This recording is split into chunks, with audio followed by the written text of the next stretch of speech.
Little Hands, Big Attitude Book 5 The Thief and the Sleeper Chapter 20 Crashing on the Couch.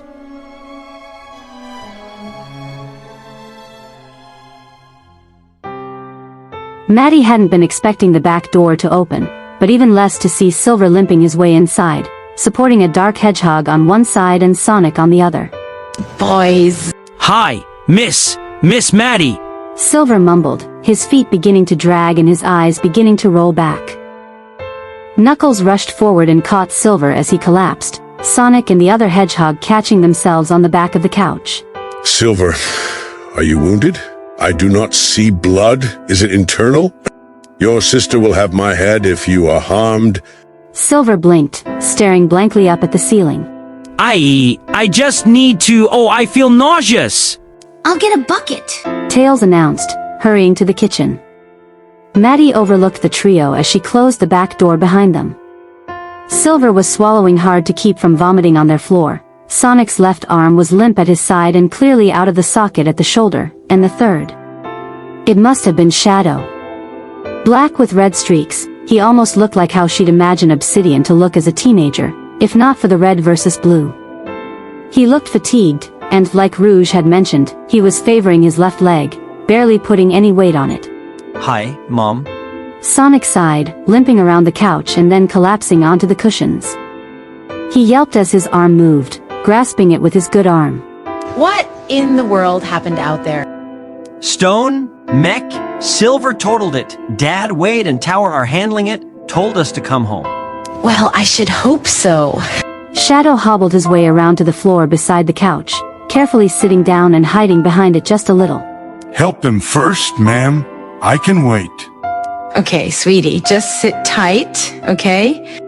Yes, ma'am. Honestly, if Shadow was this polite, how could he possibly be the dangerous monster the government had been making him out to be? Tails returned to Silver as Knuckles helped him over into the center of the living room, handing him the bucket just in time for him to throw up into it. Ah! Gross! Sorry. Head's killing me. Light's so too bright. Sounds like you've got a nasty migraine coming on, kiddo. Tails, grab the ibuprofen from the medicine cabinet. Tails was on the job again, and Knuckles offered a blanket to Silver as he began to shiver. With the echidna tending to Silver and Shadow appearing to be mostly unharmed, Maddie turned her attention to Sonic. What happened to you, exactly? Mesh. It grabbed me, and I think it's dislocated. You hit the ice pretty hard when it dropped you. Best make sure it isn't broken too. I'll do that. Thanks, sweetie. Shadow gave her a light smile, but then it faded as he laid down on the floor. I guess the agents will be here soon to take me, huh? They don't know you're here. Sonic whimpered as his mom felt his arm. I don't feel any breaks, but definitely dislocated. Tails! Yeah, Mom. Grab a towel out of the drawer too, please. What's the towel for? Sonic asked, and then Silver threw up again. Oh, right. Right. Make that 2 towels, baby. One for Silver, one for Sonic. Shadow! Rouge's voice came from the back of the house, and the dark hedgehog looked up as the bat skidded into the doorway. Shadow! Rouge. Shadow reached out and wrapped his arms around the bat as she ran over and hugged him tightly. You're okay. I'm sorry. I'm so sorry. Go ahead and hit me. I told you that you could hit me if you were right, and you were right, and then some. Just. You idiot! Rouge's grip on him tightened. I'm just glad you're okay. You're not mad? Oh no, I'm livid. But not at you. She pulled back with a smile. I can't really be mad at you for having a few screws loose. Who knows what those government cronies did while you were in stasis? Seriously, dude. What is it with you and assuming people are mad at you? He blinked in shock as his mom took one of the towels from Tails and had wrapped it before putting it in his mouth. Mom, what the heck? You're gonna want to keep that in there, tough guy. I'm gonna put your arm back in place. My father did this often to warriors when I was young, though we more often used tree bark. Sonic looked puzzled, but put the towel back into his mouth, biting on it gently as his mom took his arm. He winced and bit down a little tighter with a light grunt. Okay, 1, 2, 3.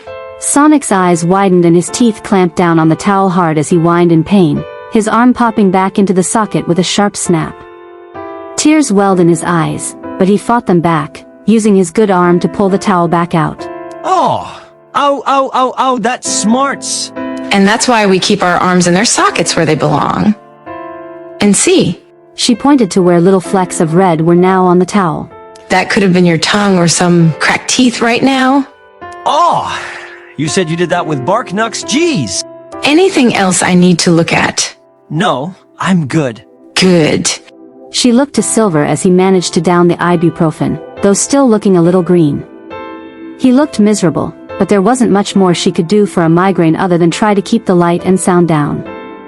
She went to the window and closed the curtains, darkening the room a fair bit before returning her attention to the third.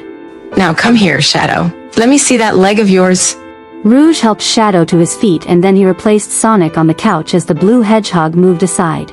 So, it hurts to walk on it. Or when something hits it, or a lot of pressure is applied. Not really helpful. Sonic nodded. So that's what happened when the tunnel collapsed. I grabbed your leg and the pain caused you to react. I got shocked. And it made you fire off your own blast. A chain reaction. Unfortunately. Shadow winced as Maddie removed his shoe, and she shook her head. What's wrong? Your shoes are way too small for you, kiddo. Your toes shouldn't be that curled in. Hopefully, we can do something about that.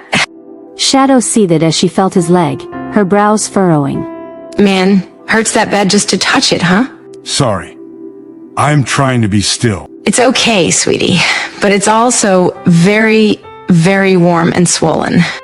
I'd be surprised if it's not infected. Do you remember anything that might have happened? Before waking up from the capsule? No. Capsule? Shadow nodded. I was put in a capsule, stasis sleep, sometime in the 1970s, I think. Dude, that's 50 years ago. Not so loud! Silver hissed, his eyes tightly squinted shut. I busted him out. Then we just started to run. We started heading this way when he saw that glow. Right, you mentioned a green glow. Do you see it now, Shadow? Shadow squinted a bit, looking around the house. Yeah, it's dulled a bit, but definitely still all over the house. That's weird. Not really. I remember one of the grown-ups in my village saying that the ambient chaos energy in the air on our planet was green, but finding strong sources of it was rare. You, Silver, Knuckles, and Shadow all appear to give off high levels of chaos energy, as would Kaya and maybe Obsidian. That many big sources in one place might be enough of a concentration here in Green Hills for Shadow to be able to actually see it. Shadow sighed, putting his head in his hands. I don't get it. How can I be made by humans, but be so much like aliens? Maddie put a hand on his shoulder, squeezing it gently. I don't know either, kiddo, but I'm sure we'll find some way to help you. Let's not worry about it right now, okay? It's been a very, very long day for all of us. How about I get you something to eat and drink? Okay. All right, what do you like?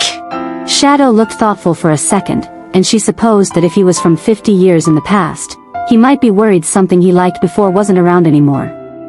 He then looked up to her again. Oatmeal. I like oatmeal.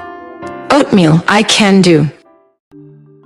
Just another day in paradise. Tower yawned as he leaned against the front of Sheriff Wachowski's cruiser, watching the aftermath that was unfolding before them. He sipped on a cup of coffee the sheriff had offered him, suggesting that this was going to be a long night following a long day. Tower honestly shouldn't have been surprised. Agent Abin Stone, former assistant to Dr. Robotnik, or perhaps still his assistant in some capacity, was being loaded up in one of the gun transports, his arms held in cuffs that went up to his elbows and were clearly weighing him down. He was still a bit dazed from whatever Silver had done back at the lake, a concussion at least. He might not even remember what hit him, which was fine by Tower. The less people who knew that Silver and his sister existed, much less what the pale hedgehog was capable of, the better. In another transport was the remains of his mecha suit, as well as a large robot that had apparently attacked the agents out in the woods.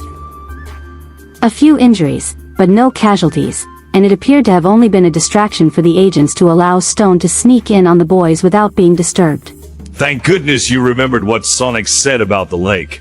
Sheriff Wachowski sipped on his coffee, keeping his voice low as he spoke. I can't imagine what might have happened if we'd not made it there when we did. Thank goodness you're such a good driver on snow-packed roads. Towers shook his head. I grew up in Tennessee. We don't get snow there like we do here. Get lots of practice the next few months, 'cause it ain't leaving for a while. Right. Tower took another sip of his coffee. You trust your deputy to be able to calm the masses on his own? Wait? Oh yeah, he's actually pretty good at dispersing gawking crowds. Although, if you think he could use help... Yeah, that'll go smoothly. I told the hunters in town this morning that everything was fine but to keep out of the woods, and then the day ends with a minor invasion by a Robotnik fanboy. How that man has fans, I can't imagine. So, now what do we do? Towers shook his head.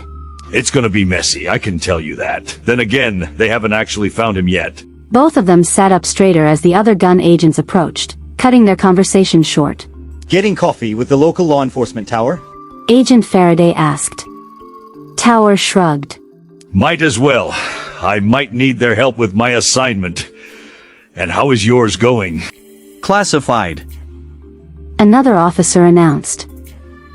Your assignment is to observe the aliens residing in this town, not to pry into other engagements, Agent Tower. Just one question.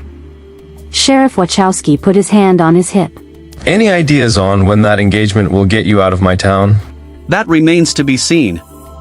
But we should expect you to keep your other aliens out of trouble from now on. The two men watched the agents return to their task of loading the evidence, and Tower reached into his pocket. I'm gonna head out and actually get my stuff at my new place, but if something else comes up... He handed the man a small card. Keep me informed. Sure thing, Agent. Tower passed and headed for his own vehicle, but didn't take his eyes off of the truck where Stone had been loaded until he knew for certain someone else was inside of it with him and the doors were closed and locked. No disappearing into the crowd and wreaking more havoc for him. Tower started his engine, slowly backing out of the space. Hope the kid's okay. Hope all of them are. That could have been nasty.